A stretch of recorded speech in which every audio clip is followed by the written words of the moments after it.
தமிழக வெற்றி கழகத்துடைய தலைவர் நடிகர் விஜய் வந்துட்டு அவருடைய மாநாடு வந்து திருச்சியில் நடத்த போகிறாரு. 4 மண்டல மாநாடு நடக்க போகுது. அது மட்டும் இல்லாமல் 10 மாவட்டங்களில் வந்து நடைப்பயணமாக போக போகிறாரு, மக்களை சந்திக்க போகிறாரு. வாய்ப்பே இல்லை அரசியலில். எத்தனை மாநாடு போட்டாலும் விஜய்க்கும் வடிவேலுக்கு எனக்கு ஒரு பெரிய வித்தியாசம் தெரியலமா. விஜய் வந்து ஒரு முழு நேர அரசியல்வாதியாக எந்த காலத்துலையும் ஆக முடியாது. சிரஞ்சீவி பவன் கல்யாணுக்காக பண்ணும்போது அது பெருசாக வரல. டெபாசிட்டே இல்லாமல் ஒரு எலெக்ஷனில் வந்துட்டு அவர் தோத்தாரு. ஆனால் மறுபடியும் மொத்தமாக எல்லா இடத்துலையுமே ஜெயிச்சு மேலே வந்திருக்கிறாரு. ஸோ அந்த மாதிரி ஒரு வேளை அடிபட்டாங்க அப்படின்னா நடிகர் விஜய் மீண்டு வருவாரா? விஜய் பண்ணவே மாட்டார். ஏன்னா அவருடைய நேச்சரே அப்படி. திருமாவளவன் இருக்காருன்னா எம்பி ஆகி ஒரு கட்சி தலைவராலாம் வரல. மதுரை மேலூரில் தலைகளை கட்டி வச்செல்லாம் அடித்தானுங்க. ஒரு வைகோ வேலூர் ஜெயிலில் பொடாவில் கிடந்தார் தெரியுமா? கருணாநிதி அடித்து செத்து போயிட்டான், தூக்கி வீசிட்டு போயிட்டானுங்க பாண்டிச்சேரியில். பாண்டிச்சேரி போகவே மாட்டாரு கருணாநிதி. இதெல்லாம் தான் அரசியல். சும்மா கேரவன் வேனில் போயிட்டு ரோட் சைஸ் காரில் போயிட்டு கள்ளக்குறிச்சியில் போய் ஒரு சினிமா சீனை போட்டு வர்றதா அரசியல். சினிமா ஷூட்டிங் வேணால் நல்லாயிருக்கும். அதெல்லாம் மக்கள் ஒரு பின்னாடி வரமாட்டான் விஜய்க்கு பின்னாடி. ரஜினி இப்படி தான் 75 வருஷமாக ஓட்டினார். வருவேன் லேட்டஸ்ட்டாக வருவேன். இப்போ எங்கே அம்பானி வீட்டு போய் டான்ஸ் ஆடுறாரு. அம்பானி வீட்டில் குத்தாட்டம் போடுறாரு. 1.5 கோடி ரூபா வாட்ச். குத்தாட்டம் போடுறதுக்கு சம்பளம். 1 கோடி ரூபா கிஃப்ட்டு வச்சது. போனாரா ரஜினி? கள்ளக்குறிச்சிக்கு போனாரா? இல்லை. முட்டா பயிலுக்கு 1500 டிக்கெட்டுக்கு வாங்கிடுவான். குட்டி ரஜினி தான் இன்றைய விஜய். சார், இப்போ இவ்வளோ விஷயங்கள் வந்துட்டு இந்த தொடர்ந்து இருக்கக்கூடிய திராவிட கட்சிகள் மூலமாக நடக்குது. மாற்றி மாற்றி இவங்களே ஆட்சியில் இருக்காங்க. மாற்று அரசியல் வேணும், மாற்று அரசியல்வாதி வேணும் அப்படின்னு சொல்லிட்டு எதிர்பார்க்குறாங்க. அப்படி இருக்க பட்சத்தில் இப்போது தமிழக வெற்றி கழகத்துடைய தலைவர் நடிகர் விஜய் வந்துட்டு அவருடைய மாநாடு வந்து திருச்சியில் நடத்த போகிறாரு. 4 மண்டல மாநாடு நடக்க போகுது. அது மட்டும் இல்லாமல் 10 மாவட்டங்களில் வந்து நடைப்பயணமாக போக போகிறாரு, மக்களை சந்திக்க போகிறாரு. இந்த ஸ்ட்ராட்டஜி அவர் பிளான் பண்ணுறதுக்கான ரீசன் வந்து எனக்கு இவ்வளவு ஆதரவு இருக்குது அப்படின்னு காட்டுற அந்த ஒரு எக்ஸ்ட்ரீமுக்கு அவர் தள்ளப்பட்டிருக்கிறாரா, இல்லை இதெல்லாம் பண்ணால் வரக்கூடிய அரசியலில் ஆதரவு கிடைக்கும்னு நினச்சி இதை பண்ணுறாரா? ஆமாம், எனக்கு உங்களுக்கு நான் சொல்கிற விஷயம் காமெடியாக கூட இருக்கலாம். விஜய்க்கும் வடிவேலுக்கு எனக்கு ஒரு பெரிய வித்தியாசம் தெரியலம்மா. விஜய்க்கும் வடிவேலுக்கும் எனக்கு ஒரு பெரிய வித்தியாசமே தெரில. விஜய் வந்து ஒரு முழு நேர அரசியல்வாதியாக எந்த காலத்துலையும் ஆக முடியாது. நீங்கள் சினிமா நடிகனில் தப்பி பிறந்த ஒரு ஆள் எம்ஜிஆர். 2வது தப்பி பிறந்த ஒரு ஆள் யாருன்னு கேட்டிங்கன்னா விஜயகாந்த். 2 பேர்கிட்டையும் சொந்த வாழ்க்கையில் நடிப்பில்லை. சொந்த வாழ்க்கையில் நடிப்பில்லை. மீதி எல்லா பேரும் சொந்த வாழ்க்கையில் அதிகமாக நடிப்பாங்க.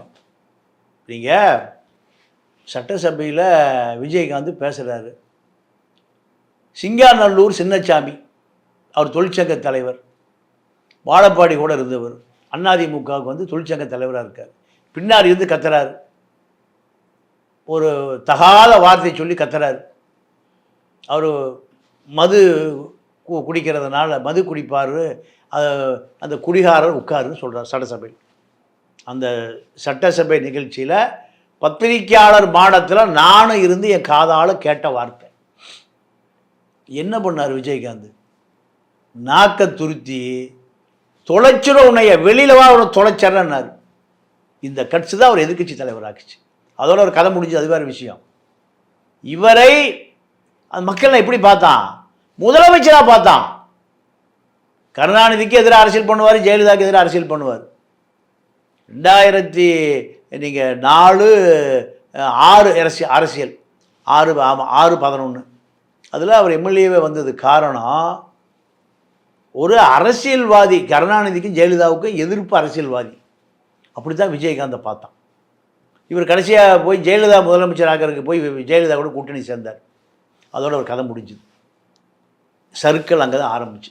நீங்கள் அந்த எம்ஜிஆர் கருணாநிதியை நேரடியாக எதிர்த்தார். சமரசமே இல்லாமல் இருந்தார். மரணம் அடைகிற வரை எதிர்த்தார். அவர் மரணம் அடைஞ்ச பிறகு அந்த வேலை ஜெயலலிதா பண்ணிச்சு இல்லையா? ஜெயலலிதா கருணாநிதியை எதை சொல்கிறாரோ அது எதிர்ப்பு தான். அப்போவே அறிக்கை வராத அரசியல். கருணாநிதி வடக்க போனோம்னா இல்லை தெற்க போகணுங்க அந்த அம்மா, கிழக்க போனோம்னா மேற்க போகணுங்க அந்த அம்மா. ஜெயலலிதா எம்ஜிஆர் இருக்கிற வரை என்ன அரசியல் பண்ணிச்சோ அதிமுக, அதே அரசியலை யார் பண்ணா? ஜெயலலிதாவும் பண்ணுச்சு. இன்னைக்கு வரைக்கும் அதுதான் நிற்குது. எடப்பாடியெலாம் ஒன்றும் பண்ணலை.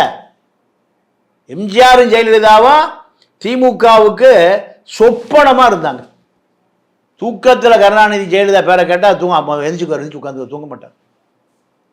அதே போல் அரசியல் தான் தமிழ்நாட்டுக்கு தேவை. விஜய் அப்படி இல்லை. விஜய் இப்போ சொன்ன மாதிரி வடிவேல் அவர்கள் வந்து திமுகவுக்காக பிரச்சாரம் பண்ணும்போது நிறைய கூட்டம் வந்துச்சு, ஆனால் அது வாக்கா மாறலை அப்படிங்கிற ஒரு விஷயம் எல்லாருக்குமே தெரியும். அதே மாதிரி சிரஞ்சீவி பவன் கல்யாணுக்காக பண்ணும்போது அது பெருசாக வரல, டெபாசிட்டே இல்லாமல் ஒரு எலெக்ஷனில் வந்துட்டு அவர் தோத்தாரு. ஆனால் மறுபடியும் இப்போ மொத்தமாக எல்லா இடத்துலையுமே ஜெயிச்சு மேலே வந்திருக்கிறாரு. ஸோ அந்த மாதிரி ஒரு வேளை அடிபட்டாங்க அப்படின்னா நடிகர் விஜய் மீண்டு வருவாரா? வாய்ப்பே இல்லைம்மா. நான் ஒரே ஒரு கேள்வி கேட்குறேன். இப்போ விக்கிரவாண்டியில் விஜய் ஓட்டு யாருக்கு விழுந்தது? யாருக்கு விழுந்தது? பாமக விழுந்ததா, திமுக விழுந்ததா, நாம் தமிழர் யாருக்கு விழுந்தது? எந்த அரசியலை பிடிக்காதவன் விஜய் ரசிகர்கள்? திமுக பிடிக்காதவன். அப்போ யாருக்கு போட்டிருக்கணும்? பாமக போட்டிருக்கணும். பாமக பிடிக்கல, நாம் தமிழருக்கு போட்டிருக்கணும். யாருக்கு போட்டான்? நாம் தமிழர் அன்றைக்கி வேணால் 10,000 ஓட்டு தான் நிற்கிது, அதுக்கு மேலே 10 ஓட்டு கூட வரல. திமுக அதுவும் வந்து நாம் தமிழருக்காக விழுந்த ஓட்டு இல்லை, திமுக அண்ணா திமுக பிடிக்காதவன் போட்ட ஓட்டு.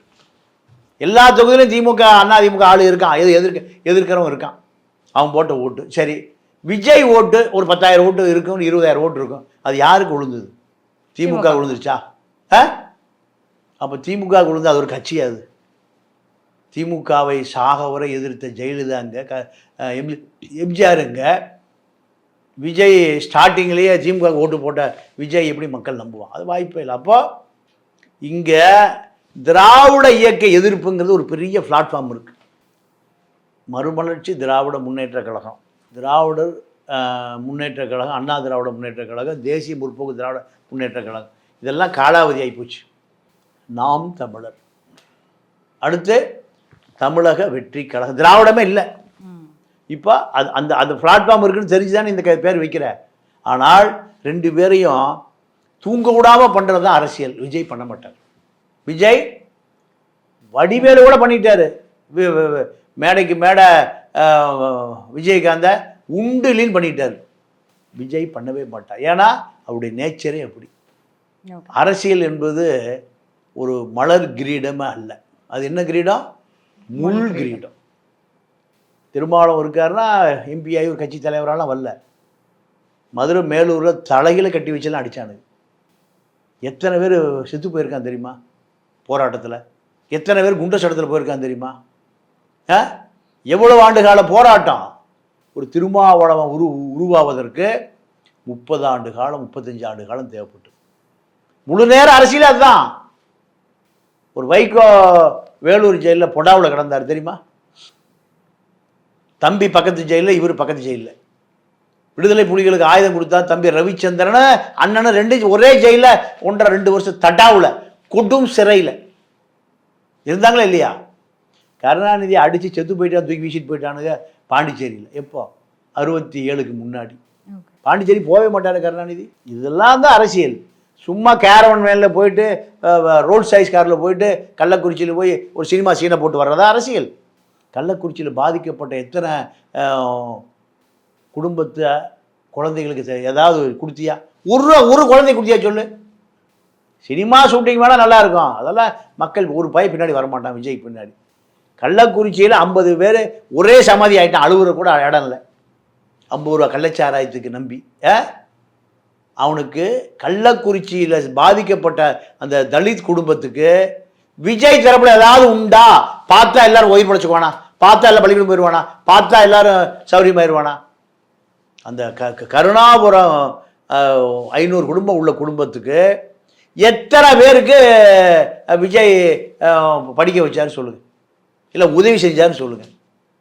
ஒன்றுமே இல்லையே. ஏதாவது கேள்வி எனக்கு தெரியலாமா? பத்திரிக்கையில், டிவியில் எதுவுமே இல்லை. அப்போ புஷி ஆனந்த் இவரை இயக்குகிறார். ஏன்? அடுத்த திரைப்படத்துக்கு ஒரு விளம்பரம் கிடைக்குது, அவ்வளோதான். தவிர ரஜினி இப்படி தான் 75 வருஷமாக ஓட்டினார்.